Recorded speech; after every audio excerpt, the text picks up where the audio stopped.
اعوذ باللہ من الشیطان الرجیم بسم اللہ الرحمن الرحیم وَمِمَّنْ حَوْلَكُمْ مِنَ الْأَعْرَابِ مُنَافِقُونَ وَمِنْ أَهْلِ الْمَدِينَةِ مَرَدُوا عَلَى النِّفَاقِ لَا تَعْلَمُهُمْ نَحْنُ نَعْلَمُهُمْ سَنُعَذِّبُهُم مَّرَّتَيْنِ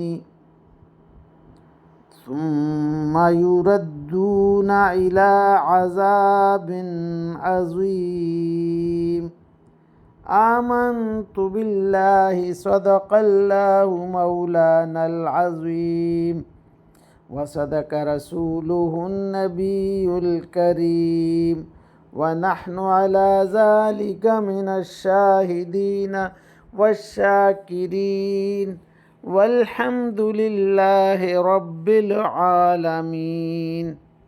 ابھی آپ کے سامنے سورہ التوبہ کی آیت نمبر 101 کی تلاوت کی گئی۔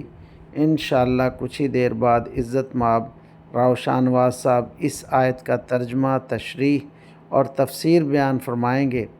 اللہ تعالیٰ سے دعا ہے کہ ہمارا پڑھنا، آپ لوگوں کا سننا اللہ تعالیٰ قبول و منظور فرمائے اور اس پر عمل کی توفیق عطا فرمائے، آمین یا رب العالمین۔ اعوذ باللہ من الشیطان الرجیم، بسم اللہ الرحمن الرحیم۔ ملتان سے شانواز تمام دوستوں کو السلام علیکم ورحمۃ اللہ وبرکاتہ۔ دوستان گرامی، آپ کے سامنے سورہ توبہ کی آیت نمبر 101 کی تلاوت کی گئی۔ اب اسی آیت کریمہ کی آسان تشریح ترجمہ مفتی تقی عثمانی کا لکھا ہوا اور تفسیر ابن کثیر سے حاضر خدمت ہے۔ اللہ تعالیٰ قرآن پاک میں ارشاد فرما رہا ہے، تمہارے ارد گرد جو دیہاتی ہیں ان میں بھی منافق لوگ موجود ہیں، اور مدینہ کے باشندوں میں بھی۔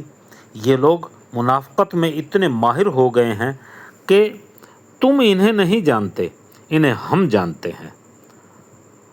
ان کو ہم 2 مرتبہ سزا دیں گے، پھر ان کو ایک زبردست عذاب کی طرف دھکیل دیا جائے گا۔ اللہ اکبر، اللہ اکبر۔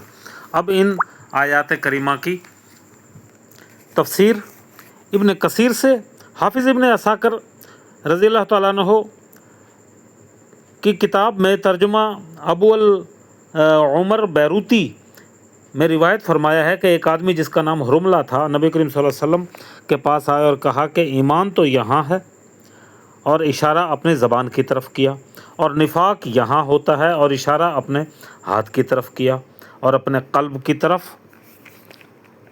اور اللہ کا نام بھی لیا، تو کچھ یوں ہی سا۔ تو رسول اللہ صلی اللہ علیہ وسلم نے فرمایا، اے اللہ تو اس کی زبان کو ذاکر بنا دے اور قلب کو شاکر بنا دے، اور اس کو میری محبت عطا فرما اور مجھ سے محبت کرنے والوں کی محبت عطا فرما، اس کے سارے امور خیر کی طرف پھیر دے۔ اب اس کی ساری منافقت دور ہو گئی اور کہنے لگا، یا رسول اللہ صلی اللہ علیہ وسلم، میرے اکثر ساتھی منافقین ہیں اور میں ان سب کا سردار تھا، کیا اب سب کو میں آپ کے پاس پکڑ کر نہ لاؤں؟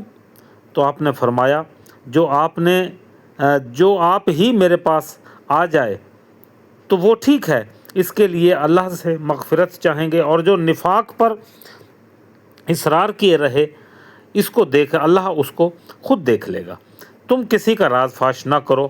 ویسی ہی روایت ابو الاحمد الحاکم نے بھی کی ہے، اور اس آیت کے بارے میں فرمایا ہے اور کہا کہ ان لوگوں کو کیا ہو گیا ہے جو بے تکلف لوگوں کے بارے میں اپنا یہ علم اور یقین ظاہر کرتے رہتے ہیں کہ فلاں جنتی ہے اور فلاں دوزخی۔ اگر خود ان سے پوچھا جائے کہ تم بتاؤ کہ تم کون سے میں سے ہو، جنتی یا دوزخی، تو کہتے ہیں نہیں جانتے، حالانکہ آدمی اپنی نسبت تو سب سے زیادہ بہتر طریقے سے جان سکتا ہے۔ جو دوسروں کے بارے میں جانتا ہے کہ وہ دوزخی ہیں یا وہ جنتی ہیں۔ اللہ اکبر۔ حضرت سعید نے قتادہ حضرت سعید نے فتادہ رحمۃ اللہ علیہ سے روایت کرتے ہوئے کہا کہ نبی کریم صلی اللہ علیہ وسلم نے حذیفہ کے کان میں کہا کہ 12 منافقین میں سے 6 کو دوبیلا پھوڑا نکلے گا۔ اللہ اکبر! یہ نار جہنم کا ایک شعلہ ہے جو ان کے کاندھے پر لگے گا تو سینے تک جا پہنچے گا، یعنی پیٹھ کے اندرونی بیماریوں اور مبلوں سے مریں گے اور ان کے مبلوں سے مریں گے، اور باقی 6 اپنی موت مر جائیں گے۔ سعید نے اس بارے میں بیان کیا ہے کہ حضرت عمر بن خطاب رضی اللہ تعالیٰ عنہ جب کوئی مرتا تو اس کی نظر میں مشتبہ ہوتا کہ حذیفہ کی طرف دیکھتے، اگر وہ اس کی میت کا جنازہ پڑھتے تو خود پڑھتے، یہ یقین کر کے کہ یہ میت ان 12 منافقین میں سے نہیں ہے، اور حذیفہ اگر نہ پڑھتے تو پھر حضرت عمر خود بھی نہ پڑھتے۔ معلوم ہوا کہ حضرت عمر رضی اللہ تعالیٰ عنہ نے حذیفہ سے یہ بھی پوچھا تھا کہ اللہ کی قسم بتا دو کہ میں ان 12 میں تو شامل نہیں ہوں۔ حذیفہ نے کہا تھا تم نہیں ہو۔ اللہ اکبر، اللہ اکبر۔ وآخر دعوانا ان الحمد للہ رب العالمین۔ اے میرے پروردگار، قرآن پاک پڑھا گیا، ترجمہ، تشریح اور تفسیر بیان کی گئی، میرے مولا اپنی بارگاہ میں منظور و مقبول فرما اور ہمارے لیے توشہ آخرت بنا دے۔ اے میرے پروردگار، ہمارے اس گروپ میں جتنے لوگ بھی مسلمان بیمار ہیں، جو بھی بیمار ہیں، جس مرض میں مبتلا ہیں، ان تمام کو شفائے کلی، شفائے کاملہ و عاجلہ عطا فرما۔ یا اللہ میرے دعاؤں کو قبول فرما لے۔ وآخر دعوانا ان الحمد للہ رب العالمین۔